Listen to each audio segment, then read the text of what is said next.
You remember, like, a long time ago, before I fell off the face of the earth about 10 months ago, how I was saying how it would just be so awesome if we were to get a Classics Shockwave. He was like the main Decepticon that the Classics line has not even bothered to tackle up till this point. And that's when we got blessed with the Generations Fall of Cybertron Shockwave. So, in a celebration of the Fall of Cybertron video game coming out later this year, Generations has released a subline which features nothing but figures of the video game, which means that there's also a new Optimus Prime for some reason, then a Jazz which looks completely boring, but this guy who looks even more awesome than I could have imagined. Yeah, I know it's not technically a Classics figure since it's not technically the G1 exactly, but it is the G1 character. He's just in his Cybertronian mode. And obviously it looks exactly like Shockwave, more like Shockwave than anything we've ever seen since about G1. And I gotta say, this is absolutely just a dream come true for me. I mean, look at him. He's got his cannon, although it's really only a gun, and he's actually got two fists, which is kind of disappointing, but still, it's alright. And then he's got, of course, the giant pink chest window thing, which I'm not sure what it's for.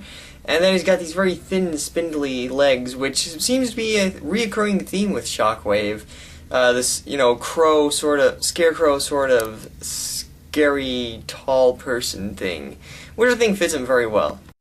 And let me just tell you, the colors are spot on. With this Decepticon purple and the light Energon pinky pink on his chest and on his kneecaps for some reason. I don't know why. The color is just absolutely spot on for this guy. He looks great, even with the little tiny, very nicely done Decepticon symbol on his solar plex or whatever. And of course, the head sculpt, one very important thing for me, is not only very well done with the light piping. As you can see, he's got a pupil in there, but also just looks, completely Shockwave. And it even bounces up and down because of the transformation, which is sort of cute. So this is definitely the closest thing we're going to get to a classic Shockwave, and really I think it is all we need, because just face it, it's Shockwave. It's G1 Shockwave in Classics skin, and he's beautiful at it. Now, one thing I will say is that he's kind of small, but not too small, really. The plastic is kind of different plastic. It's kind of like light. Now, I'm not saying he's cheaply made, I'm just saying it's like lighter.